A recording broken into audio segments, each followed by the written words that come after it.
Point देख रहे हैं आप और आपके साथ मैं हूं प्रतिमा दत्ता।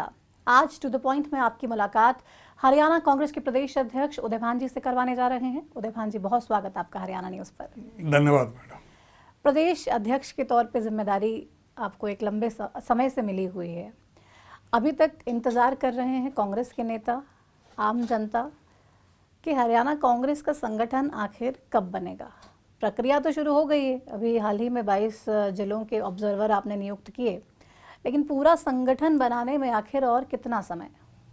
जैसा कि आपको पता है कि हरियाणा में 9.5 साल से कांग्रेस का संगठन नहीं था। मुझे 1.25 साल पहले जिम्मेदारी मिली और उसमें हमने प्रयास किया कि बहुत जल्दी से जल्दी संगठन हमारा बन के तैयार हो, लेकिन इसी बीच हमारे 3 प्रभारी चेंज हुए।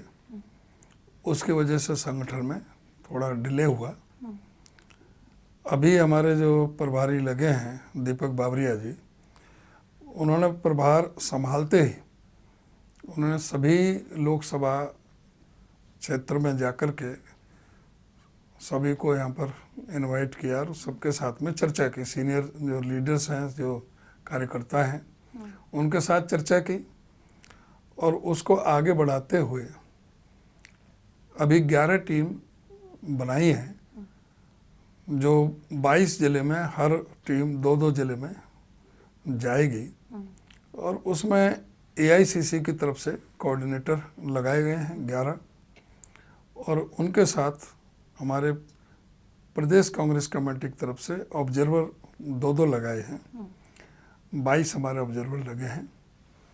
जो 22 हमारे जो जिला प्रभारी हैं, जो पहले से काम कर रहे हैं, वो उनको सबको कोऑर्डिनेट करेंगे, व्यवस्था करेंगे बातचीत करने की, क्योंकि वो पिछले 1 साल से वो सभी जिलों में अपने कार्यकर्ताओं से जुड़े रहे हैं, काम कर रहे हैं और उसी वजह से वो संगठन के एक मुख्य धुरी रहे हैं और उन्हीं के जरिए हमारे जो कार्यक्रम जो ज़बरदस्त जो सफलता मिली है पूरे हरियाणा प्रदेश में, हमने प्रत्येक लोकसभा में एक लोकसभा में बड़ी हमने जनसभाएं की हैं प्रदेश स्तर। वो सारी जनसभा पे आएंगे, लेकिन संगठन कब तक बन जाएगा, इसकी कोई तारीख, कोई डेडलाइन पार्टी की तरफ से तय की गई है क्या?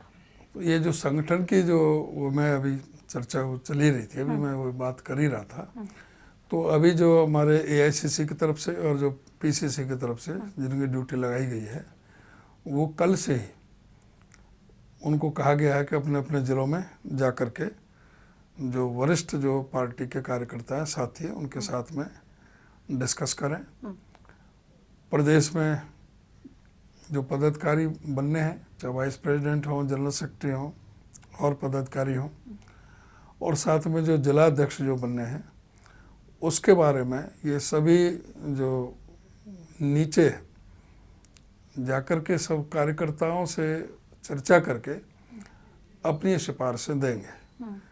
प्रभारी जी को और मुझे मेरे ऑफिस में आएंगे। 1 हफ्ता उनको दिया है 10 तारीख तक और 11 तारीख को सबको बुलाया कि 11 तारीख को आप सभी चंडीगढ़ में पीसीसी ऑफिस में आकर के अपनी अपनी रिपोर्ट दें। तो रिपोर्ट जब आ जाएगी 11 तारीख को, फिर उस पर डिस्कस करेंगे टेबल पर बैठ कर। तो 15 सितंबर, 20 सितंबर, 25 सितंबर, मतलब सितंबर के अंत तक क्या संगठन खड़ा कर सकती है?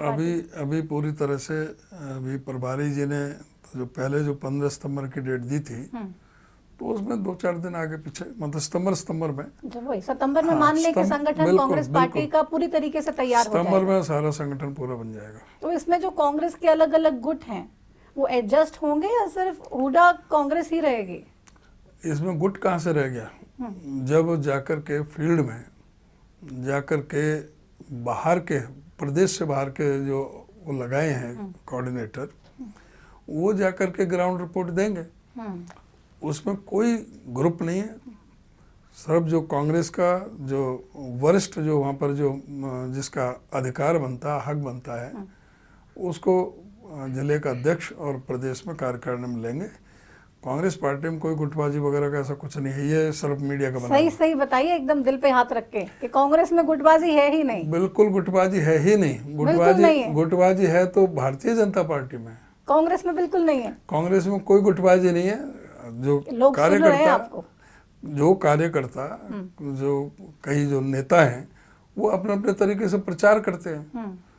गुटबाजी में कोई किसी को कोई किसी अपने के खिलाफ तरीके से नहीं करता। प्रचार करते हैं, लेकिन साथ में तो चलते नहीं ना, कदम से कदम मिलाएंगे, आगे बढ़ेंगे, तभी तो जाके सरकार बनेगी और उसके बाद जिसको जो पद चाहिए उसका फैसला आला कमान करेगा। अब ये भारत जोड़ो यात्रा आई थी, सब साथ थे, इकट्ठे थे। जब प्रभारी जी आए थे सब साथ थे, सभी वहाँ पर पहुँचे हुए थे प्रदेश कांग्रेस में। और जब कोई आवश्यकता ऐसी होती है तो जहाँ सभी साथ में रहते हैं। मतलब अब हमारे जिनकी आप बात कर रहे हो कि अभी अब शैलजा जी हैं, वो एक बहुत महत्वपूर्ण राज्य की उनको बागडोर है वहाँ पर प्रभारी के रूप में, और एआईसीसी में जनरल सेक्रेटरी हैं।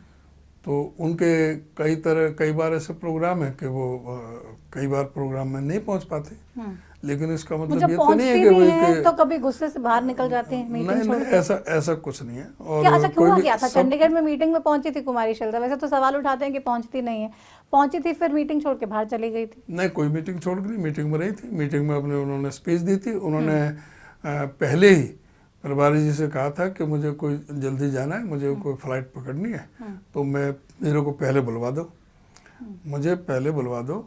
उन्होंने प्रभारी जी से रिक्वेस्ट की थी, तो उनको पहले समय दिया था, उनको फ्लाइट पकड़नी थी, वो बोल करके अपनी बात कह करके चली गई थी। तो इसमें क्या हो गया? ये इसमें कहाँ से नाराजगी आ गई? नहीं है।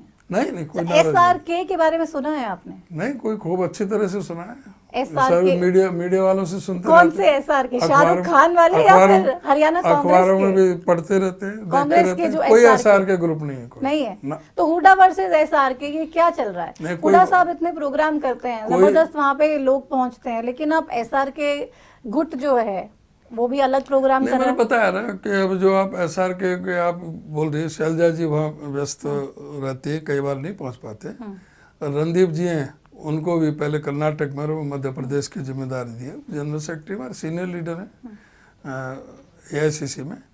तो कई बार मौके मिलते हैं, कई बार मौके नहीं मिलते। नहीं तो पार्टी ने क्या कहा है, आलाकमान ने क्या कहा है कि हुडा साहब अपने अलग प्रोग्राम करें, SRK गुट अपना अलग प्रोग्राम करे और उसके बाद चुनावों में पार्टी के नेता सभी प्रोग्राम करते हैं, वो भी अपने प्रोग्राम कर रहे हैं, और सभी नेता अपने अपने प्रोग्राम। अब एक ही नेता थोड़े करेंगे सभी जगह। नहीं तो ये एक मंच पे तमाम नेता आए, अपनी बात रखें, लोगों से मिलें। जो ये पूरे प्रदेश में हुआ है, सब लोग बोलते हैं गुटबाजी गुटबाजी गुटबाजी, ये क्या पार्टी के स्तर पे आपको लगता है कि? हमारी पार्टी में कोई गुटबाजी नहीं है। नहीं है, लेकिन बात तो चलती है ना, लोग बात करते हैं आपस में, ये तो आपके सामने भी आती होंगी। बात तो चलती है। तो अच्छा है क्या लेकिन सब जो ना पार्टी के साथ जो भी पार्टी के डिसीजन होंगे वो सबको मान्य है, और कोई पार्टी के कोई भी। अब आप देखो कि अभी पिछले 1.25 साल में 29 XMLA हमारे साथ में जुड़े हैं, 90 के सदन है, यानी 1/3। बाहर से जो सीनियर आदमी जो बीजेपी, आम आदमी पार्टी और लोकदल को, जेजेपी को छोड़ करके आए हैं, उनके बड़े पदाधिकारी आए हैं, जो प्रदेश के जिले के जो अध्यक्ष हैं वो आए हैं। तो ये इस बात का संकेत है कि पार्टी कितनी सकारात्मक ढंग से जो पार्टी की जो पार्टी कार्यक्रम कर रही है, अच्छी बात है, हुडा साहब कर रहे हैं, SRK गुट कर रहा है। लेकिन मेरा आपसे सीधा एक इतना सा सवाल है कि अलग अलग कार्यक्रमों से क्या जो आम आदमी के दिल में ये बात है, या हर वक्त आम आदमी सुनता है कि कांग्रेस में गुटबाजी है, ऐसी बातों को और बल नहीं मिलता? नहीं, सभी पार्टी के लिए काम कर रहे हैं। एक साथ आके करेंगे तो ये इस तरीके की बातें भी तो जहाँ जरूरत होती है एक साथ भी, नहीं तो अलग अलग भी पार्टी के लिए काम कर रहे हैं, सभी पार्टी के लिए काम कर रहे हैं।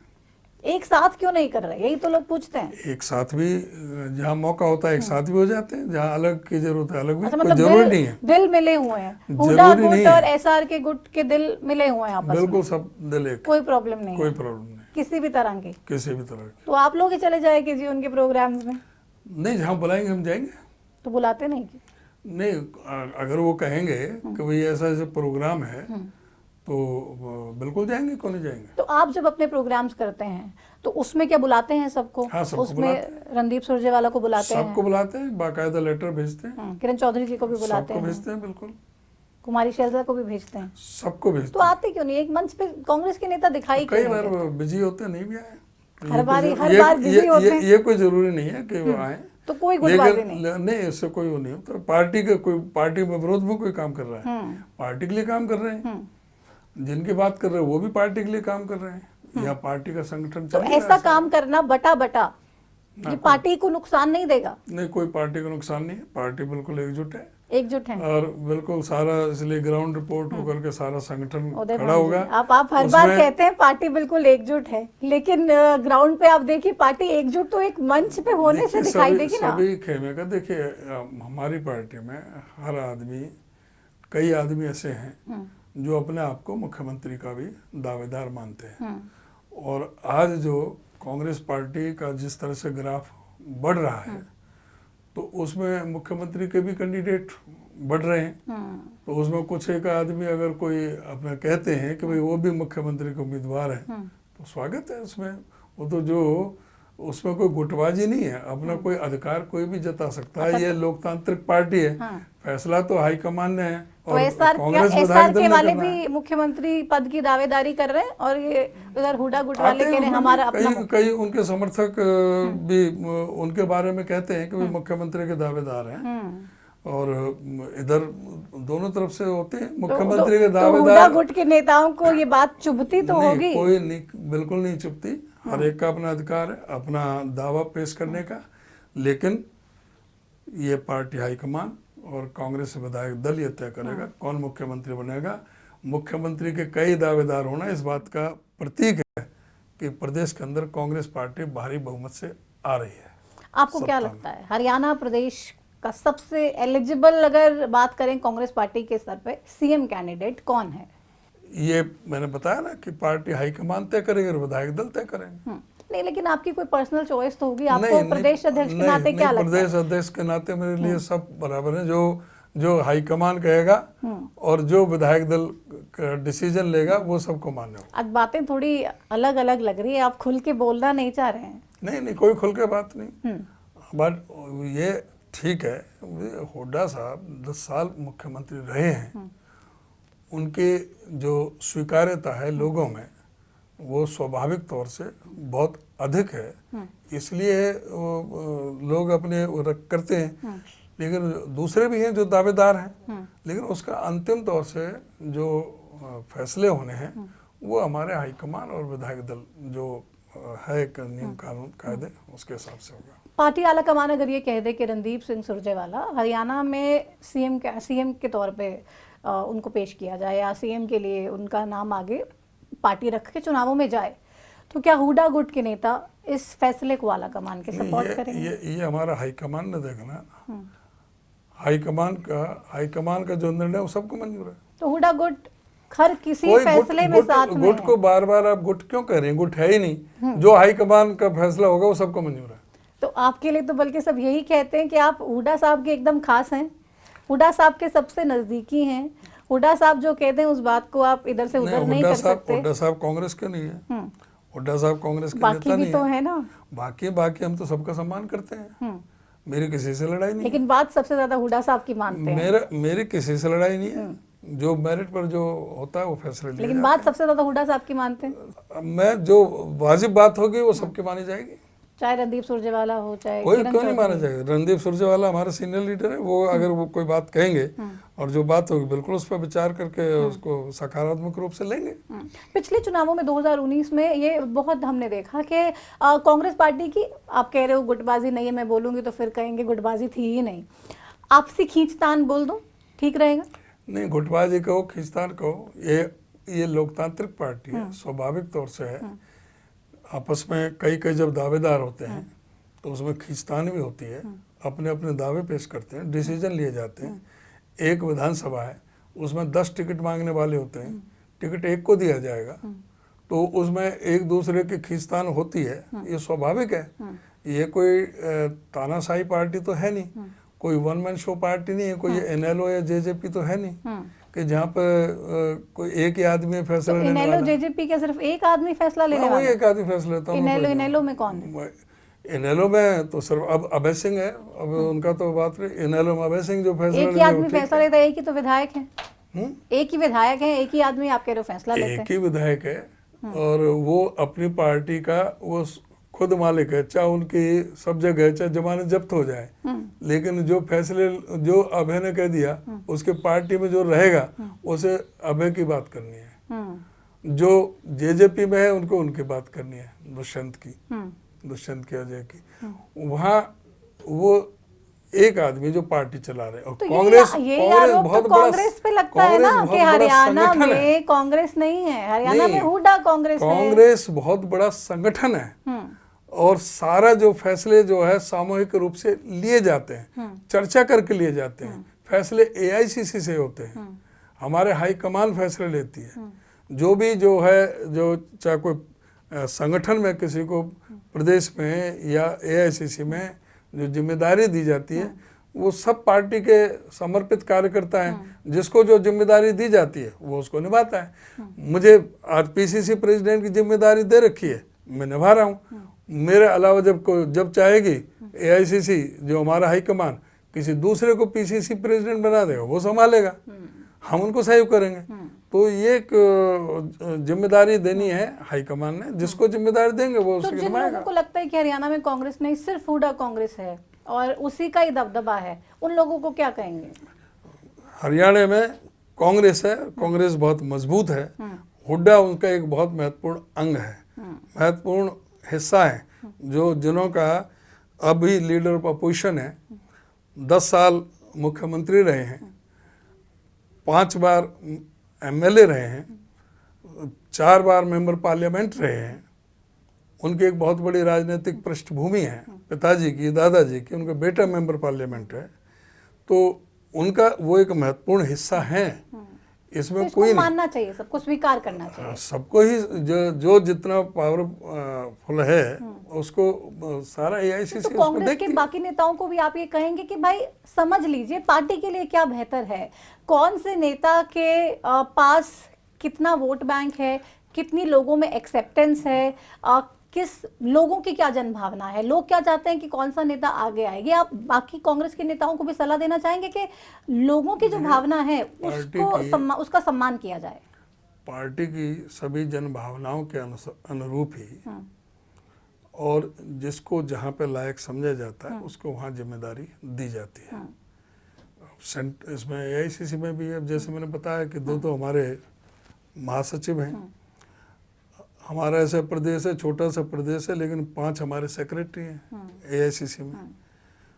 हमारे मैं तो आपकी पार्टी के दूसरे नेताओं की भावना की बात कर रही हूँ। नेताओं की उनकी भावना भी पार्टी के लिए तो तभी समर्पित होगी ना जब पार्टी के लिए जो सबसे अच्छा होगा उस पे मोहर लगाएं वो। देखिए कोई पद किसी के लिए परमानेंट नहीं है, जो हाईकमान चाहेगा, जिससे जहाँ ड्यूटी लेना चाहेगा, जो पार्टी के हित में होगा वो हाईकमान वो फैसले लेगा।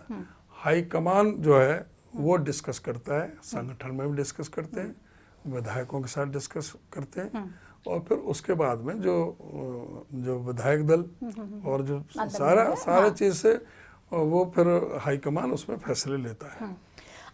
ठीक है, हाईकमान फैसला लेता है, लेकिन 2024 की अगर हम बात करें, आपने बोला कि 1 मैन पार्टी दुष्यंत चौटाला की जननायक जनता पार्टी और अभय चौटाला की इंडियन नेशनल लोक दल है।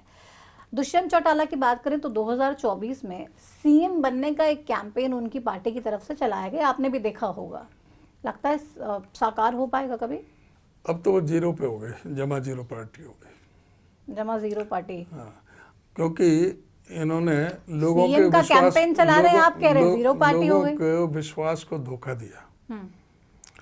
बीजेपी के खिलाफ चुनाव लड़ करके आए थे, उनको जमुना पार भेजने की बात कर रहे थे और उसके बाद में वो उनके साथ में स्वार्थ की राजनीति कर ली। उन्होंने कहा था कि हम 5100 रुपये पेंशन का मेन था उनका, 75% हरियाणा के लोगों को रोजगार मिलेगा। सारा क्या हुआ हासिल वो सबको पता है। तो इनका जो, क्योंकि इन्होंने एक तरह से अपने आप को समर्पण कर दिया और बीजेपी पे इनकी कुंडली आ गई, जो है ना फिल्म आज का एमएलए राम अवतार, कुंडली के भविष्य कैसा रहने वाला है? आज का एमएलए राम अवतार में सारा जो इनके जो महकमों में जो हुआ, चाहे वो रजिस्ट्री कांड हुआ, चाहे शराब के घोटाले हुए, चाहे खनन घोटाले हुए, सारे इनकी जो फाइल वहाँ पर तैयार है, ये बीजेपी के सामने बोल ही नहीं सकते, इनकी हैसियत नहीं है। ये बीजेपी के सामने बोल नहीं सकते। आप कह रहे हैं हैसियत नहीं है, सरकार में रहने के बाद, सरकार में रहने के बाद सीएम का पद दे रखा है और उसके बावजूद वो सीएम पद की दावेदारी पेश करके कैंपेन चला रहे हैं। आप कह रहे हैं हैसियत नहीं है। अब आप देख लेना, समय जिस दिन डिक्लेयर हो, कोई बीजेपी को कोई सीट नहीं देने वाले। बीजेपी इनको कोई सीट नहीं देने वाली, तो अलायंस नहीं होगा, अलायंस ही टूट जाएगा। अलायंस ये जब तक है स्वार्थ का अलायंस, जब तक कि चुनाव डिक्लेयर ना हो, तो तब तक साथ में है ये दोनों, और उसके बाद नहीं होगा। उसके बाद नहीं। लेकिन दुष्यंत चौटाला तो क्लियर कह रहे हैं कि भाई हम तो पूरे तरीके से साथ हैं पार्टी के।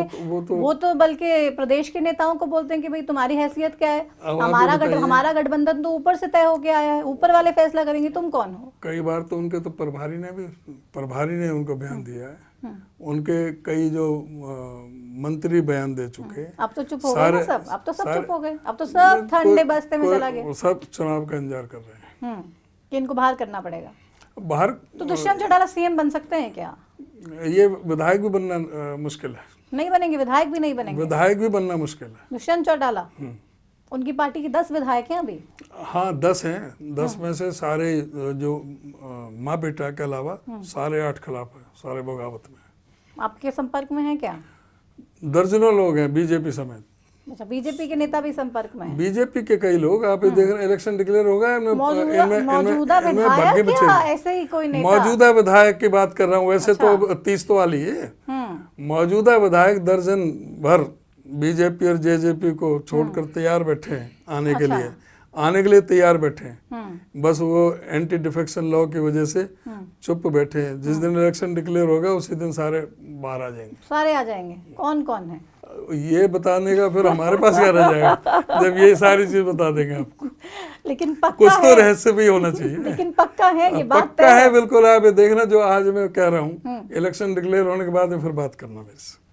अच्छा, लेकिन आएंगे आप कह रहे हैं आपके पास? कम से कम 1 दर्जन इनमें। अच्छा, 12 की गारंटी आप हमारी स्क्रीन पे दे रहे हैं? स्क्रीन पे कम से कम 12। कम से कम 12? तो मतलब बीजेपी वाले तो परेशान हो जाएंगे, बीजेपी और जेजेपी में पड़ जाएंगे कि आखिर कौन है वो 12। बीजेपी और जेजेपी वाले मिला के कम से कम 12। और जिस दिन इलेक्शन डिक्लेयर हो जाए उसके 1 हफ्ते बाद ही आप मेरे से बात। क्यों आ जाएंगे? ऐसा क्या कर दिया कांग्रेस पार्टी है? नहीं, दुखी है, सारे परेशान है। अब तो अपने विधायक के बचाने के लिए लगे हुए हैं। किससे परेशान? कोई नहीं पूछ रहे। किससे परेशान? शासन से। कोई उनको पूछ नहीं हो रही। नहीं हो रही पूछ। अभय चौटाला कह रहे हैं भाई हमें किसी का कोई काम नहीं हो रहा, सारे डेवलपमेंट के काम रुके हुए हैं। सारे डेवलपमेंट के काम हो रहे हैं, सारे विधायकों को वो पैसे दे रहे हैं, पूरे प्रदेश का हो या पक्ष का हो। आप कह रहे हैं काम नहीं हो रहा है। पूरे प्रदेश को कर्ज के जाल में फंसा दिया। 1 इंच मेट्रो लाइन नहीं बढ़ी इनके 9.5 साल में। 1 रेलवे लाइन नहीं हुआ। एम्स तभी का 9-10 साल पहले का तब का ये है, वो आज तक भी इनका पूरा नहीं हुआ। कोई यूनिवर्सिटी नहीं बनाई। 16 यूनिवर्सिटी हुड्डा साहब के समय बनी थी। 4 बड़े बिजली के कारखाने लगे थे 5000 मेगावाट के हुड्डा साहब के समय। इन्होंने 1 यूनिट बिजली का कोई कारखाना नहीं लगाया। 1 यूनिट कोई बिजली का कारखाना लगाने, मेट्रो नहीं बड़ी नहीं, रेलवे कोई काम नहीं हुआ। यानी कि आप कह कोई डेवलपमेंट का। और कर्जा जो है 5 गुना बढ़ गया। ठीक है, आप कह रहे हैं कोई काम नहीं हुआ, लेकिन मुझे एक बात बताइए, आप कह रहे हैं कि बहुत सारे घोटाले भी हुए दुष्यंत चौटाला ने, की सारी की सारी कुंडली आला कमान के पास है। तो ऐसा क्यों हो रहा है कि जब भूपेंद्र सिंह हुड्डा ने 10 साल सरकार चलाई और ये माइंडसेट लोगों के जहन में, भारतीय जनता पार्टी ने भी एक नैरेटिव सेट करके चलाया कि सबसे भ्रष्ट सरकार हुड्डा सरकार थी। हुड्डा साहब ने किसानों की जमीन लेकर रॉबर्ट वाड्रा को दे दी, इनको दे दी, बड़े बड़े बिल्डरों को फायदा पहुंचा दिया और हरियाणा प्रदेश के लोगों के साथ धोखा किया। एक भी चीज आज तक ये कोई साबित नहीं कर सके 9.5 वर्षों में। वो भी सारी रिपोर्टें आ चुकी, उनके भी आगे, कैंसिलेशन के भी आगे, कि उसका कोई सबूत नहीं है। जिनकी बात आपने रॉबर्ट वाड्रा वाली बात की थी, उसका कोई सबूत नहीं। लेकिन ये माइंडसेट तो लोगों के जहन में बिठा दिया ना। ठीक, उन्होंने इस बात का दुष्प्रचार किया। ये तो सारे नेशनल लेवल पे भी अपने लोगों को नौकरियां दे दी। हमारी सरकार ने पारदर्शी तरीके से नौकरी दी, घर बैठे नौकरी मिली, बिना पर्ची खर्ची की नौकरी मिली, सिस्टम पूरा पारदर्शी कर दिया, सारा सिस्टम ऑनलाइन हो गया, ये हो गया, बहुत सारे काम गिनवाते हैं। इन्होंने कहाँ नौकरियां दे दी? आज भी 1,82,000 पद खाली पड़े हैं। इन्होंने 9,500 2019 में कांस्टेबल लगने थे, वो अब 4,000 उनमें से कुछ अभी अब शामिल कराएं, अब 4.5 साल बाद, अभी नहीं 9,500 उनके सारी प्रक्रिया पूरी होगी, अब तक वो नहीं हुए। 4,500 इन्होंने पीजीटी अध्यापक लेने थे, आज तक उनकी भर्ती पूरी नहीं हुई। इन्होंने अपना जो एक कौशल विकास निगम के माध्यम से जो रेगुलर नौकरी थी उनको भी ये खा गए, उनको ये टेम्परेरी कर दिया, एडॉक पे कर दिया, उनके माध्यम से कर दिया, रिजर्वेशन ख़त्म कर दी, गरीब आदमी को कोई नौकरी नहीं। और उसमें जो है जो जिनको इनकी सिफारिश होती उनको एडॉक पर ले लिया गया और कोई पक्की नौकरी नहीं है।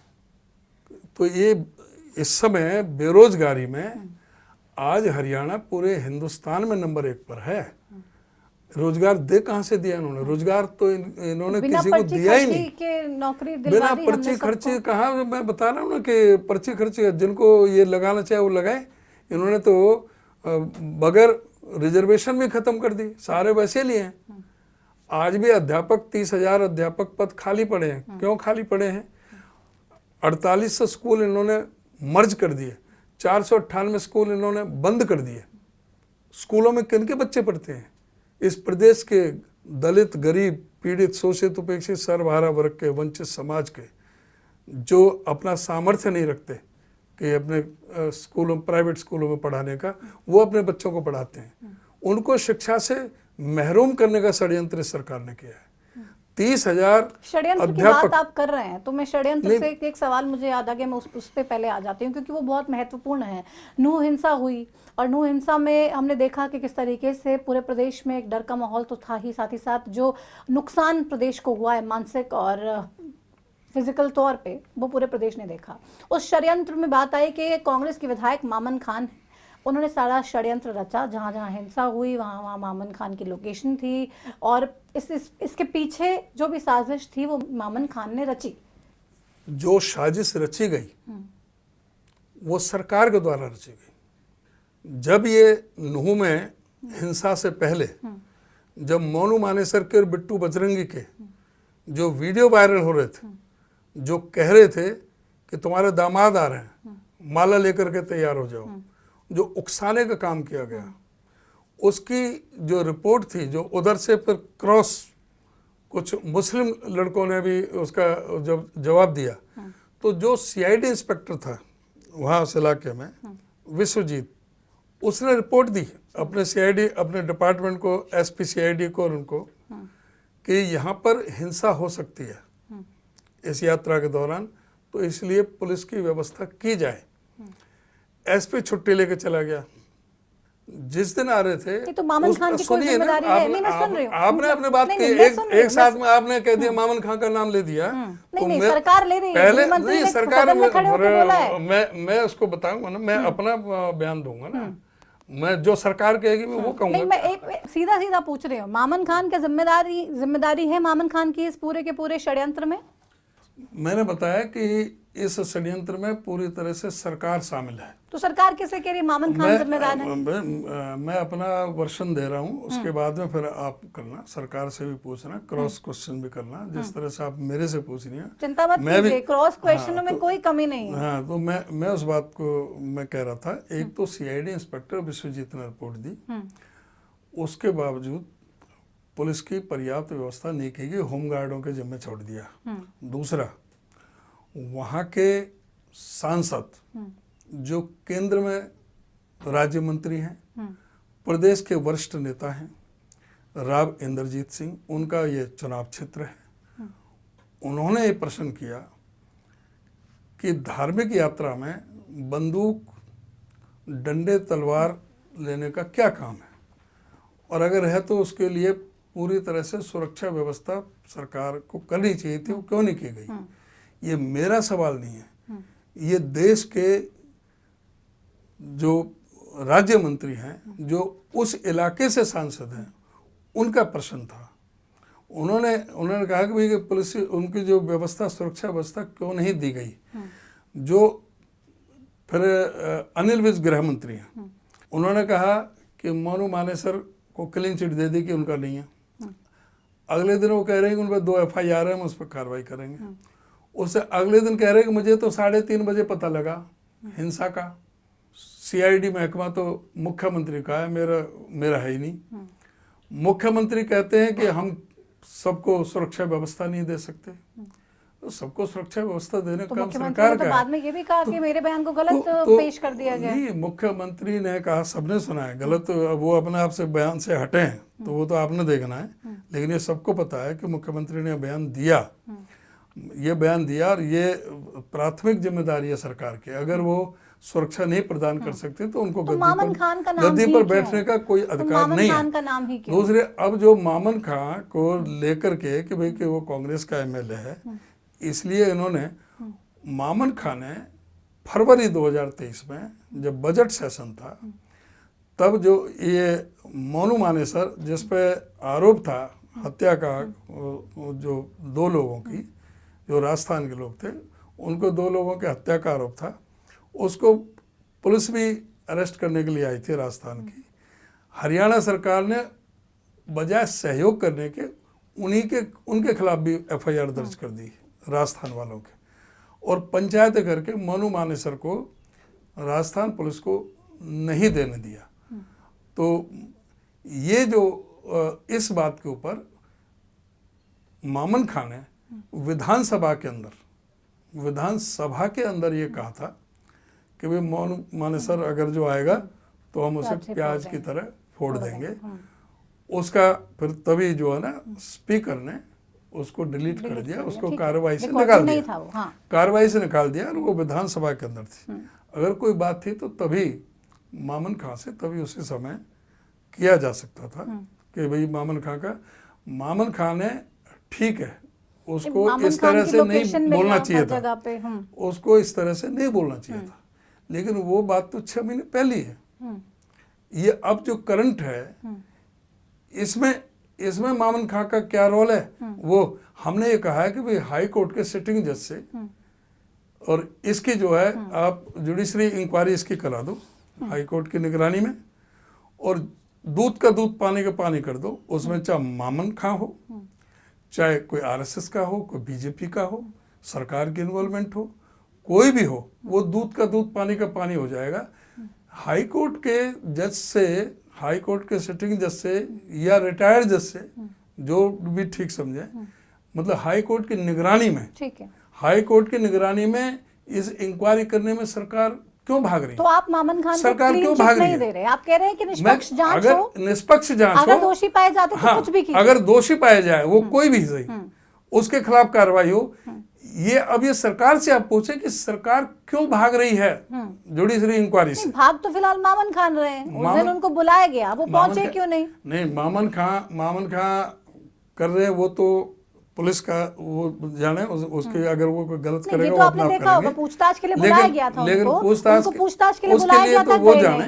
लेकिन में बयान आ गया, हमारी पार्टी का मत यह है कि जुडिशरी इंक्वायरी हो, हाई कोर्ट की निगरानी में हो, ठीक है, वो ठीक, कोई भी हो, दूध का दूध पानी का पानी हो, और जो भी इसमें दोषी हो, चाहे कोई कांग्रेस का हो, चाहे BJP का हो, चाहे किसी और दल का हो, किसी संगठन का हो, जो भी इसमें है उसको बख्शा नहीं जाना चाहिए, और वो एक नजीर बननी चाहिए। ठीक है, ये भी वाकई में ऐसा होना भी चाहिए, क्योंकि वो जो दौर हरियाणा ने देखा वो बहुत ही खौफनाक था, बहुत ही शर्मिंदा करने वाला था। जितनी निंदा की जाए उसकी उतना ही कम है। लेकिन एज अ पार्टी, क्योंकि आपकी पार्टी के नेता पे इस तरीके का गंभीर आरोप लगा है उदय भान जी, इसलिए मैं आपसे ये पूछ रही हूँ कि एज अ पार्टी को लीड कर रहे एक लीडर के तौर पे, कि आपने मामन खान से बात की, आपने उन्हें बोला कि आपको पूछताछ के लिए जाना था, आप क्यों नहीं गए? आपने बोला मेरी तबीयत खराब है, तबीयत खराब होने का हवाला दिया, तो आप जांच में कब सहयोग देंगे? क्योंकि हुड्डा साहब ने तो साफ साफ कहा है कि मामन खान जांच में पूरी तरीके से सहयोग देंगे। सबको उम्मीद थी कि जाएंगे अगले दिन पुलिस वालों के सामने, जो भी SIT सवाल पूछेगी उसके जवाब देंगे, पर अगले दिन मामन खान वहां पहुंचे ही नहीं। हमारा पार्टी का रुख जो मैंने बताया वो है जुडिशरी इंक्वायरी का। अगर मामन खान को जाना चाहिए वहाँ, और कोई बात है वो स्पष्ट तौर से अपनी बात नहीं, मैं पूछ रही हूँ जब वो नहीं गए तब आपने बात की क्या कि आप क्यों नहीं गए या आपको जाना चाहिए था? आपकी उनके उसके बाद कोई बात हुई? मुझे कोई बात करने की आवश्यकता नहीं। मैंने तो हमारा तो सीधा पार्टी की तरफ से इसके जुडिशरी इंक्वायरी हो और इसका दूध का दूध पानी का पानी हो। लेकिन इस तरीके की हिंसा हमने देखा प्रदेश में, जाट आंदोलन देखा, या नूह हिंसा देख ली, किसान आंदोलन, बहुत सारी समस्याएं। ये बहुत बड़ा षड्यंत्र था हमारे भाईचारे को बिगाड़ने का। जिस मेवात के अंदर 75 साल में कभी भी कोई इतना भाईचारा अपना, जहाँ 85% मोहम्मदन है, वहाँ मुश्किल से 15% हिंदू है, लेकिन आज तक हिंदू मुसलमान के वहाँ आज भी नहीं है। ये बाहर के लोगों ने जाकर के वहाँ पर जो हालात जो ये बने हैं, ये क्यों बने हैं, कैसे नहीं बने, ये तो सारी इंक्वायरी की बात। इंक्वायरी जो होगा उससे पता लगेगा कि किसका कसूर है, इसमें कौन कौन है इसमें इन्वॉल्व, और जो भी है उस पर कार्रवाई करें। ठीक है, इंडिया की बात कर लेते हैं। INDIA, एक महागठबंधन जो आपने बीजेपी के खिलाफ एक तैयार करने की कोशिश की, बीजेपी को टक्कर देने के लिए आपने इसकी एक पहल की है, शुरुआत की है, ये बन गया है। लेकिन बनने के बाद इसका प्रारूप क्या है, कैसे काम करेगा, और जितने इतने सारे इसके अंदर दल हैं, हर चुनाव एक साथ लड़ेंगे क्या? सारे आपके सामने अभी हुआ है। और इंडिया के जो हमारे जो गठबंधन के बड़े नेता हैं, सबने प्रेस में भी बात करी है, अपनी अपनी रखी है। और ये मेरे लेवल का प्रश्न भी नहीं है। जो हमारे जो नेशनल लीडर हैं वो इससे जुड़े हुए हैं सारे गठबंधन से, और उन्होंने अपनी प्रतिक्रिया सारी दी है। हमें यह है कि लोग इंतजार कर रहे हैं। इंडिया गठबंधन बहुत मजबूती के साथ में चुनाव लड़ेगा पूरे देश में से। नहीं तो ये क्या लोकसभा के लिए है या लोकसभा विधानसभा दोनों में एक साथ चलेंगे पूरे इंडिया के दल के नेता? अभी ये लोकसभा का चल रहा था, और अगर परिस्थिति बनी विधानसभा की भी, तो उस समय भी जो शीर्ष नेता है वो इस पर विचार करें। 1 नेशन 1 इलेक्शन, क्या राय है ये? और जिस तरह से जुमलेबाज पार्टी तो है ही, ये नया शगुफा छोड़ा है, नया शगुफा छोड़ा है। और पहली बार आप देख रहे हैं भी ट्वीट से कोई पार्लियामेंट के सेशन बुलाए जाते हैं, सारी प्रक्रिया को धता बता करके, और उसमें कोई एजेंडा आज तक नहीं है। एजेंडा है नहीं, ये भी तो मीडिया का ही एजेंडा चलाया हुआ है कि है नहीं है, क्या है। सबसे बड़ा एजेंडा तो है ना, वो कह रही है कि भाई पैसे बचाने हैं, देश के पैसे इतने बर्बाद हो रहे हैं चुनावों में, हर बार आचार संहिता लग जाती है, काम नहीं हो पाते, आम जनता परेशान होती है। तो 1 नेशन 1 इलेक्शन एक साथ हो जाए, खर्च भी बचेगा, तमाम परेशानियां भी खत्म होंगी, लोगों के काम भी आसानी से होंगे, बार बार आचार संहिता भी नहीं लगेगी, और काम में रुकावटें भी नहीं आएंगी। ये 9.5 साल बाद ज्यादा है। ये भी देख लिया कि 5 स्टेटों में बीजेपी का सुपड़ा साफ हो रहा है, तो ये अब ये शगुफा छोड़ दिया। तो कांग्रेस पार्टी को डर लग रहा है क्या 1 नेशन 1 इलेक्शन से? कोई कांग्रेस को डर नहीं है, कांग्रेस पूरी तरह से तैयार है। अगर लोकसभा हर तरह से तैयार है। अगर लोकसभा के और विधानसभा के चुनाव हरियाणा में एक साथ होते हैं उदय भान जी, बिल्कुल हम तैयार हैं, बिल्कुल नुकसान नहीं होगा। नहीं, क्यों नुकसान होगा, हम तैयार बैठे हैं। क्योंकि लोकसभा में तो मोदी जी हैं, हमें अपने ऊपर लोकसभा में तो मोदी जी हैं, इंडिया में कोई इतना बड़ा नेता है नहीं जो इंडिया में तो नेता ही नेता हैं। इंडिया में नेता की क्या कमी है? मोदी जी की फैन फॉलोइंग के सामने आपको लगता है कि वो नेता बराबरी दे पाएंगे? मोदी जी के सारे जुमलेबाजी साफ हो गई। जिस तरह से अदानी के साथ जो भ्रष्टाचार के जो सारे जो बात कर रहे हैं, भ्रष्टाचार की जो बात करते थे, वो आज तक नहीं बता पा रहे। और सिलेंडर सब लोग समझते हैं। पहले तो जेब काटो, पर उसके बाद में कुछ इनाम दे दो। 700 और 800 रुपए पहले बढ़ा दो, फिर 200 रुपए घटा दो एन टाइम पे। वो भी इनकी वो संस्कृति है। लोग क्या मूर्ख नहीं बैठे, सारी सब्सिडी इन्होंने खत्म कर दी। गैस के सिलेंडर की जो सब्सिडी जो कांग्रेस गवर्नमेंट में दी जाती थी, वो इन्होंने खत्म कर दी सारी। और आज जो 1150 का सिलेंडर जो मिल रहा है, जो 400 में मिला करता था, 700 750 बढ़ा करके फिर 200 रुपये घटा करके किसकी आंखों में धूल झोंक रहे हैं। लोग क्या भूल जाएंगे क्या किस तरह से इसका? नहीं, ये कभी नहीं भूल सकते। और अभी तो चुनाव के समय में कोई बढ़िया सा कैंपेन नहीं चला रहे ना। नहीं, बहुत बढ़िया कैंपेन चल रहा है हमारा। इतना बढ़िया कैंपेन चलाया मोदी जी ने कि भाई बहुत हो गई महंगाई की मार, अब की बार मोदी सरकार हर बात में, महिलाओं पे अत्याचार हो, महंगाई की मार हो, भ्रष्टाचार हो। लग रहा है कि अच्छे दिन आएंगे, मोदी जी जाएंगे। अच्छा, ये नया नारा दे रहे हैं चल आप। रहा है। तो क्या कांग्रेस ये नारे इस नारे के साथ आगे चुनाव ये नारा भी चलेगा। अच्छे दिन और आएंगे, है, हाँ, मोदी जी? मोदी जी जाएंगे, जब मोदी जी जाएंगे तभी अच्छे दिन आएंगे। अच्छा, ये नारा आप मतलब बता रहे हैं कि इसके साथ आप चुनावों में जाएंगे? बिल्कुल बिल्कुल। तो कोई तो सारे झूठ के उस पर आए, वो 2 करोड़ नौकरी हर साल दे देंगे, किसानों की आमदनी दुगनी कर देंगे, ऐसा कोई घर नहीं रहेगा, कोई सर नहीं रहेगा जिसका छत ना हो, 100 दिन में महंगाई कम हो जाएगी, ये तो आप लोग ग्राउंड तक जाते क्यों 100 नहीं? इतने स्मार्ट बढ़िया से सिटी हो प्रोग्राम जाएंगे। करते क्यों नहीं है? आज कोई स्मार्ट सिटी की बात नहीं करता आप लोग ऐसे अच्छे से प्रदर्शन भी आज तो नहीं कोई करते आदर्श ना? गांव की बात नहीं सही करता। बात बताइए, आप लोग बढ़िया से प्रदर्शन क्यों नहीं हमारे करते? प्रदर्शन धरने पूरे सारे देश भर में ऐसे प्रदर्शन सब कर जगह दीजिए, चल रहे अगर हैं, आप सब जगह चल रहे हैं, इतने बढ़िया ढंग से तो नहीं सारे हो रहा है। बहुत अच्छे ढंग से जैसे चल रहे बीजेपी ने हैं। आपको और घेरा। हमने जो लोगों के बीच में जो हमारा हाथ से हाथ जोड़ो कार्यक्रम है, वो घर घर पहुंचाने का हमने काम किया है। हर जगह, हर मोहल्ले में, हर वार्ड में हम इसके जरिए लोगों से सारे इनका बेनकाब करने के लिए इनको पूरा ये हमारा सारा चल रहा है।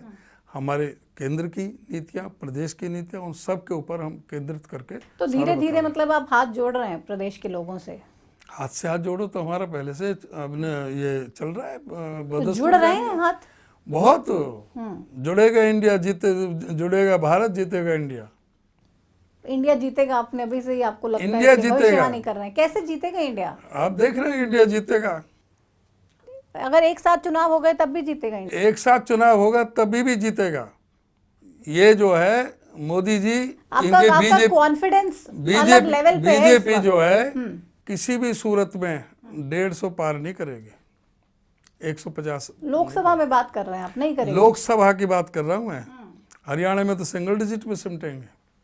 ज्यादा ओवर कॉन्फिडेंस नहीं हो गया? नहीं, कोई ओवर कॉन्फिडेंस नहीं है, पक्का? हमारा पूरा काम। तो इंडिया कैसे, वन नेशन वन इलेक्शन, जानकार तो ये कह रहे हैं अगर एक साथ चुनाव हो गए, लोकसभा और हरियाणा के विधानसभा चुनाव भी, तो सीधा सीधा फायदा मोदी जी के नाम का यहाँ पे मनोहर लाल जी को भी मिल जाएगा। कराओ ना, हरियाणा में सरकार भी बना लेंगे। कराओ, हम तैयार बैठे। तैयार बैठे हैं आप? किसी भी तरह की कोई टेंशन नहीं है? कोई टेंशन तो नहीं। भी क्या लग रहा है, ग्राउंड की स्थिति क्या है? ग्राउंड की स्थिति यह है कि इनका बेनकाब हो गए, ये बीजेपी जा रही है और कांग्रेस आ रही है। आप तो पूरे सरकार बना ली है, मुझे लगता है बस अब सरकार बनेगी, 100% बनेगी। 100% सरकार बनेगी। हुड्डा सरकार ही बनेगी फिर, क्योंकि कैंपेन हरियाणा में भी, हरियाणा में कांग्रेस सरकार बनेगी और दिल्ली में सेंटर में भी कांग्रेस के नेतृत्व में सरकार बनेगी। अब कांग्रेस के नेतृत्व में बनेगी, ये इंडिया वालों की बनेगी या कांग्रेस वाले अलग? इंडिया की बनेगी। ठीक है, इंडिया की सरकार बनेगी, आप ये कह रहे हैं। आपने एक बड़ा दावा यहाँ बैठ के कर दिया, लेकिन मुझे कुछ चीज़ें जो हैं मैं समझना चाह रही हूँ, अगर आप मेरी वो कन्फ्यूजन दूर कर पाएँ तो बेहतर रहेगा। इंडिया, आम आदमी पार्टी भी साथ में है, कांग्रेस भी है, और अगर हरियाणा की बात अगर हम करें या दिल्ली की बात करें, जहाँ मेजरली आम आदमी पार्टी ही है, हरियाणा में आम आदमी पार्टी कुछ नहीं है, कांग्रेस एक बहुत बड़े स्तर पर हरियाणा में फिलहाल अपनी प्रेजेंस विधानसभा में दिखा के बैठी है। आपको क्या लगता है अगर एक साथ आते हैं तो विधानसभा में कैसे मैनेजमेंट होगा? गठबंधन में चुनाव लड़ेंगे, सीटों का बंटवारा इस तरीके से होगा? कांग्रेस, मुझे तो नहीं लगता है कि हरियाणा में कहेगी कि ठीक है हम 50 पे लड़ लेते हैं, 40 पे आम आदमी पार्टी लड़ ले। पूरी तरह से पार्टी हर तरह से तैयार है, और जब भी ऐसी परिस्थिति आएगी, विधानसभा का मामला हो या सेंटर का हो, हमारा जो AICC हाईकमान, जो हमारा शीर्ष नेतृत्व है, वो समय के अनुसार फैसला लेगा। तो सीटों का बंटवारा अगर हो जाए हरियाणा में कि इतनी आम आदमी पार्टी जो शीर्ष नेतृत्व जो फैसला लेगा वो सबको मान्य होगा। तो ये इंडियन, हमसे जो सलाह लेंगे वो हम, जो हमारा नेतृत्व हमसे जो सलाह मांगेगा वो हम देंगे। क्या सलाह है आपकी? हम अपने आप में सक्षम हैं यहाँ पर, फिर भी जो परिस्थितियों के मुताबिक जब इकट्ठे होते हैं तो कुछ खोना भी पड़ सकता है कहीं, वो एक अलग बात है। जो हमारा नेतृत्व जो फैसला लेगा वो हमें मंजूर। लेकिन आप हर त्याग के लिए तैयार हैं? अगर इंडिया के लिए थोड़ा सा त्याग करना पड़े, हरियाणा के कुछ सीटों को देना पड़े, तो आप तैयार हैं? जब सारा गठबंधन जो इंडिया का हो रहा है, इतने उनका सारा एक बहुत सोच समझ के हुआ है। कई जगह कहीं किसी को त्याग करना पड़ेगा, कहीं किसी को त्याग करना पड़ेगा, ये सारा परिस्थिति अनुसार हमारा शीर्ष नेतृत्व लेगा। ये हमारा सब्जेक्ट नहीं है। ठीक है, पार्टी कहती है ठीक है, नहीं हरियाणा में आप अपने दम पे लड़ लीजिए, तो हरियाणा में भी क्या किसी पार्टी के साथ गठबंधन को लेके विचार? क्योंकि इंडियन नेशनल लोकदल अभय चौटाला बार बार कह रहे हैं कि अभी हमारा कोई किसी से नहीं है, कोई होगा तो हमारा शीर्ष नेतृत्व जानता है। अच्छा, तो हरियाणा में आप नहीं चाहते कि किसी से गठबंधन हो? मैं समझता हूँ हमें आवश्यकता नहीं है, पर फिर भी अगर कोई शीर्ष नेतृत्व कोई फैसला लेता है, किसी को कोई शामिल करता है और है, तो फिर वो जैसे आपके पुराने हाईकमांड साथी चौधरी वीरेंद्र सिंह, राविंद्रजीत बीजेपी से खफा चलते हैं। बयान ऐसे आते हैं कि आड़े टेढ़े समझ में नहीं आता है कि पार्टी के साथ हैं या पार्टी के खिलाफ हैं। ये सारे कांग्रेस पार्टी के तभी तो नेता कह रहे हैं हैं, आपके पुराने साथी, चाहे वो राविंद्रजीत सिंह हैं, चाहे चौधरी ये वीरेंद्र सिंह हैं, चाहे आप धर्मवीर को ले लो, चाहे आप रमेश कौशिक को ले लो, आप सारा आधे तो सारे कांग्रेस के ही रमेश हैं। कौशिक धर्मवीर तो फिर भी बैठे हैं शांति से, ठीक है पार्टी के साथ हैं, लेकिन मुखर होकर जो बोलते हैं पार्टी के खिलाफ या पार्टी को तल्ख लहजे में सजेशंस देते हैं, वो ये दोनों नेता थोड़ा ज़्यादा करते हैं, राविंद्रजीत हो या फिर चौधरी वीरेंद्र हो। आपसे ये उनके पार्टी का मैटर है, वो किस तरह से। तो आपकी तरफ नज़दीकियां तो नहीं, हरियाणा में कुछ वापसी करने का कोई प्लान तो नहीं? ये सारी चीज़ बताने की भी नहीं, कोई होगा तो वो चीज़ अभी पहले से मतलब कुछ कोई तो दाल disclose होगा। गल रही है कांग्रेस की। ये समय बताएगा और कुछ नहीं। आप तो बताइए ना, अभी आप बताने के लिए बैठे हैं। अभी मेरी तरफ से मेरी तरफ मैं इस चीज़ में कहीं इन्वॉल्व नहीं हूँ। तो हिंट तो आपने दिया कि चीज़ें चल रही हैं और समय बताएगा। चलिए कुछ समय बताएगा। तो पुराने नेता भी वापस आ सकते हैं? आ भी सकते हैं, जो वहाँ दुखी हैं।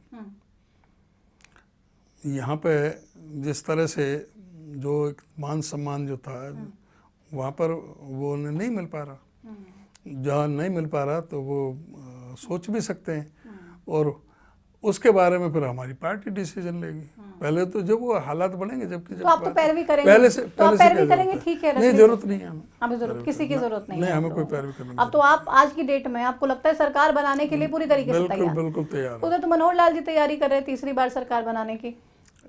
मनोहर लाल जी अभी उनका बाहर का समय आ गया है, उनको झोला कहाँ, लेकर विदेश के जाने वाले हैं क्या? नहीं, उनको झोला लेकर के आरएसएस मुख्यालय जाना होगा। तो सरकार में नहीं आने वाले हैं?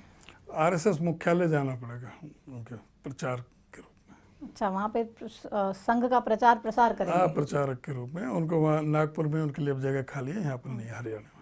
लेकिन मनोहर लाल जी और उनके जो तमाम भारतीय जनता पार्टी के नेता हैं और नरेंद्र मोदी जिस तरीके से उनको इतना लाइक करते हैं और कहते हैं कि उन्होंने जो सिस्टम को चेंज कर दिया है, पढ़ी लिखी पंचायतें दी या ऐसे बहुत से इनिशिएटिव्स जो मनोहर लाल जी ने लिए, उससे हरियाणा को आगे बढ़ने में काफ़ी मदद मिली है। आप इस बात पंचायत का 2 वर्ष तक तो पंचायत के चुनाव नहीं कराए। सारा जो पंचायत का जो फंड था वो अपने अधिकारियों के जरिए और अपने जो ये खर्च करते रहे अपने हिसाब से। 2 वर्ष बाद आए पंचायत तो उनके सारे अधिकार छीन लिए सरपंचों के, और इस सरकार ने जिसने अपने कोई अधिकार मांगे उसी के साथ दुर्व्यवहार किया। ऐसा कोई संगठन नहीं है जिस पर इन्होंने लाठीचार्ज ना किया हो, ठंडे पानी की बौछारें ना की हो। तो लॉ एंड ऑर्डर बिगड़ेगा तो क्या करें छोटी सरकार, जो छोटी सरकार लॉ की एंड जो ऑर्डर बात को कर रहे थे, लॉ एंड ऑर्डर को मेंटेन करने में क्या मुख्यमंत्री डायरेक्ट आके करेंगे या अधिकारी प्रशासन इसको समेट? कोई जो संगठन कोई अपना प्रदर्शन करता है तो क्या उसका लाठी गोली होगा? उससे बातचीत नहीं कर सकते, उनको बुला करके अपने साथ बातचीत नहीं कर सकते, चाहे वो सर्व कर्मचारी। तो इसके लिए क्या अधिकारी जिम्मेदार नहीं होते? क्योंकि अधिकारियों का काम है सिस्टम को मैनेज करके रखना, प्रशासन अब किस तरीके से लॉ एंड ऑर्डर को मेंटेन करना है, तो अधिकारियों का काम है। सरकार का क्या काम है? सरकार भी अपने अधिकारियों के जरिए या उनके कोई मीटिंग बुलाए, बैठे, उनके साथ में चर्चा करे, उनकी बातों पर सहानुभूति विचार करे, जो उनकी मांगने वाली चीज़ है उनको माने, जो मानने वाली नहीं है उनको बता दें कि भाई इसमें ये है, ये हम नहीं कर सकते। तो ये तो काम सरकार का है। तो ये नहीं जो भी सरकार। कोई भी आशा वर्कर हों, कोई पहले ये अपने आंगनवाड़ी वर्कर हों, महिलाओं के साथ भी दुर्व्यवहार किया, सबके साथ, तो आपकी सरकार के साथ में किया। आप बहुत सारे वादे हर किसी वर्ग के साथ कर रहे हैं। आखिरी सवाल और उसके बाद इस इंटरव्यू को हम खत्म करेंगे। बहुत से वर्गों के साथ, बहुत सी गारंटीज के साथ कांग्रेस पार्टी चुनावी मैदान में है। आपको लगता है कि ये गारंटीज जिसको नेता फ्रीबीज कहते हैं कि लोगों को, कम से कम हरियाणा के लोगों को तो ये फ्री की चीज़ें चाहिए नहीं, वो हरियाणा के लोग ये आपकी फ्री गारंटीज के झांसे में आ जाएंगे और कांग्रेस पार्टी की सरकार बना देंगे? नहीं, किस चीज़ का? देखिए, ओल्ड पेंशन स्कीम कर्मचारियों की, जब हिमाचल में लागू हो सकती है, राजस्थान में लागू हो सकती है, छत्तीसगढ़ में लागू हो सकती है, कर्नाटक में लागू हो सकती है, तो यहाँ क्यों नहीं लागू हो सकती हमारे हरियाणा में? तो आप ही ने बंद की, अब आप फिर से कह रहे हैं कि भाई हम इसको लागू करेंगे। हाँ बिल्कुल। बंद तो आप ही ने की थी ना पहले। नहीं, बंद हमने नहीं की। ये 2004 में अटल बिहारी वाजपेयी जी की सरकार के समय ये फैसला हुआ था। हाँ, इम्प्लीमेंट तो आप ही ने किया ना, अगर उस वक्त गलत हुआ तो आप मत करते। लेकिन उससे हमें सबक मिला ना, इसलिए हम उसको, जो फैसला को हो जाए तो उसको विड्रॉ नहीं कर सकते। सरकार हमारे केंद्र में आएगी, फ्री सिलेंडर तो पूरी तरह से सिलेंडर के एक निश्चित दाम आपने कर दिए, आप पेंशन की बात कर रहे हैं, बहुत सारी गारंटीज देके आप लोगों को। गैस सिलेंडर अब आप देख रहे हैं, राजस्थान में हम गैस सिलेंडर 500 रुपये के दे रहे हैं, तो यहाँ क्यों नहीं देंगे? और होने भी चाहिए। हमारे समय में 827 रुपये गैस के सिलेंडर पर सब्सिडी दी जाती थी, तब 410 रुपये का सिलेंडर था। इन्होंने सब्सिडी ख़त्म कर दी। इंटरनेशनल मार्केट में गैस के दाम घटे हैं। अगर वही सब्सिडी जो इन्होंने ख़त्म कर दी, वो सब्सिडी लागू कर दी जाए, आज गैस का सिलेंडर 300 रुपये का हो जाएगा। आज ही गैस का सिलेंडर 300 रुपये का हो जाएगा। गारंटीज के साथ आएंगे और आपको चुनावों में सरकार बनाने का हमने मौका देखा है, ये बिजली का मामला था, हमने 1600 करोड़ की किसी ने मांग भी नहीं करी थी, बिजली के बिल माफ़ किए थे। अभी 2 रुपये 94 पैसे 25 साल का समझौता हुआ था, 2008 में हुड्डा साहब ने किया था अदानी पावर के साथ में, और इन्होंने एकदम अचानक अदानी पावर ने बिजली बंद कर दी, प्रदेश को अंधेरे में झोंक दिया, फैक्ट्रियाँ बंद हो गई, सारा इतनी परेशानी हो गई। इन्होंने अदानी पावर के खिलाफ कोई कार्रवाई करने की बजाय उनके सामने सरेंडर कर दिया। 11 से 44 करोड़ का नुकसान हुआ, और इन्होंने कैबिनेट की मीटिंग बुला करके वो 11 से 44 करोड़ प्लेट में रख करके अदानी को दे दिए। हम गरीब जनता को देंगे। आप थे वहां पे जब प्लेट में रख के अदानी जी को? हाँ, प्लेट में रख करके जो मंत्रिमंडल का फैसला करके उनका जब वो माफ़ कर दिया 11 से 44 करोड़ रुपए, जो हमारे जो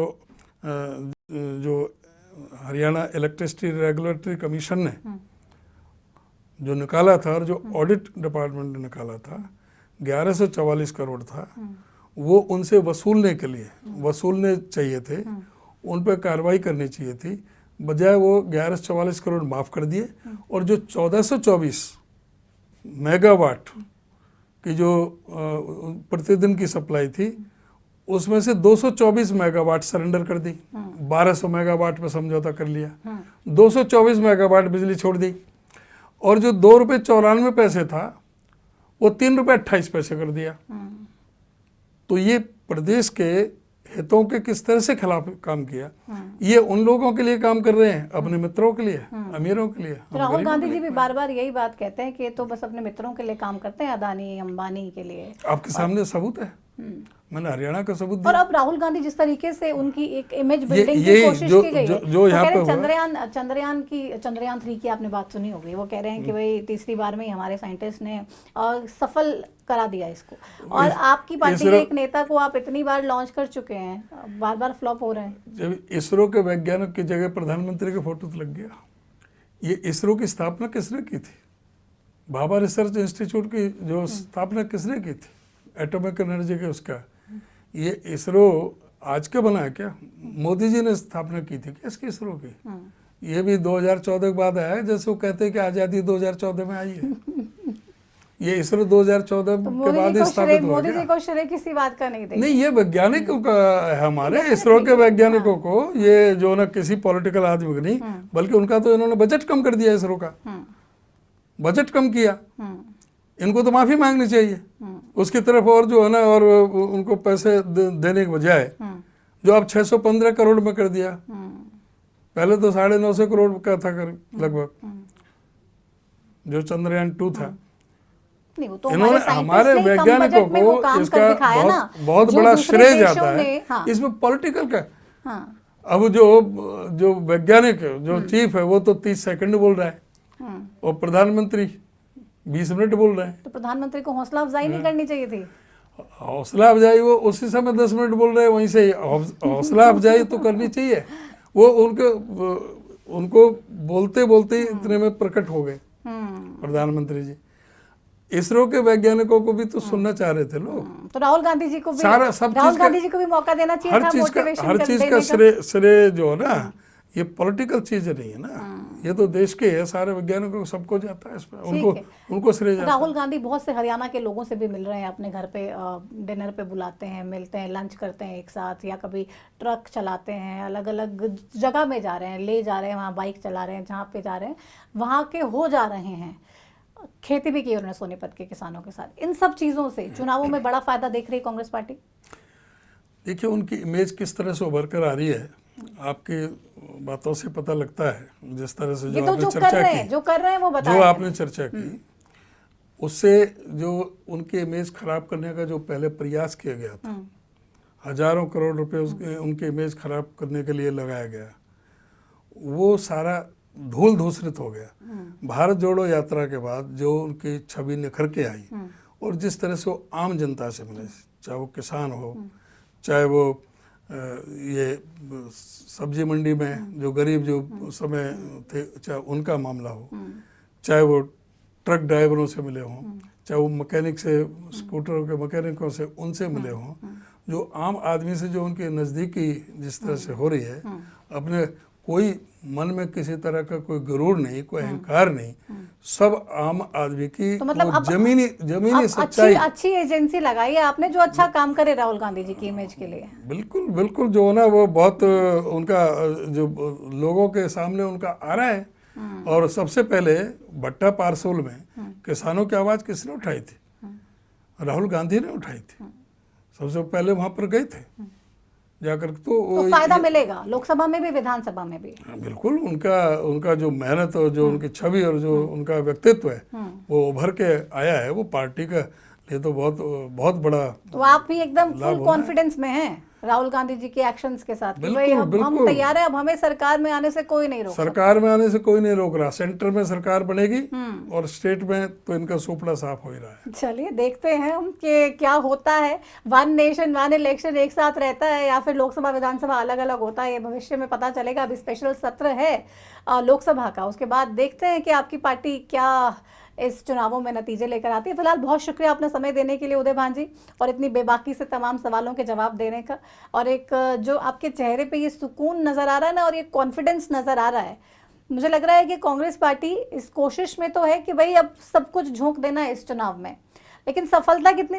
मिल पाएगी आप लोगों को ये वक्त बताएगा, 100% मिलेगा। और आपका बहुत बहुत धन्यवाद। बहुत बहुत शुक्रिया, और मेरी तरफ से आपको ऑल द बेस्ट कि आप जो सोच रहे हैं वो करने में पार्टी को ताकत मिले। तो उदय भान जी को आपने सुना, जिन्होंने बहुत ही बेबाकी से बता दिया कि अब कांग्रेस पार्टी की सरकार बनने जा रही है। लोकसभा में भी कह रहे हैं कि भाई इंडिया जो है वो सरकार बनाएगा, और हरियाणा के विधानसभा के चुनावों में भी, चाहे विधानसभा के चुनाव लोकसभा के साथ हों या फिर अलग हों, कांग्रेस पार्टी सरकार बनाने जा रही है। इंडियन नेशनल लोकदल, जननायक जनता पार्टी, भारतीय जनता पार्टी को कांग्रेस पार्टी फिलहाल इस वक्त कहीं भी नहीं देख रही है। अब देखते हैं कि आगे क्या होता है। चुनाव एक साथ होते हैं या फिर अलग अलग होते हैं, और अलग अलग होते हैं तो हरियाणा के नतीजे क्या आते हैं। फिलहाल ये भी बात कही कि 20 या 25 सितंबर तक कांग्रेस का संगठन जो है कम से कम वो बन जाएगा, और एक लंबा इंतजार जो 9 साढ़े 9 साल से प्रदेश के लोग कर रहे हैं, कांग्रेस के नेता भी कर रहे हैं, वो खत्म होगा। इंतजार करते हैं तब तक और देखते हैं कि आखिर कांग्रेस का संगठन बन पाएगा या नहीं, या फिर जो जितने कॉन्फिडेंस के साथ ये नेता चुनाव में जाने वाले हैं, एक स्ट्रैटेजी के तहत काम करने वाले हैं, उसमें कितनी सफलता मिलती है। फिलहाल मेरे साथ टू द पॉइंट में इतना ही। आप देखते रहिए हरियाणा न्यूज। नमस्कार।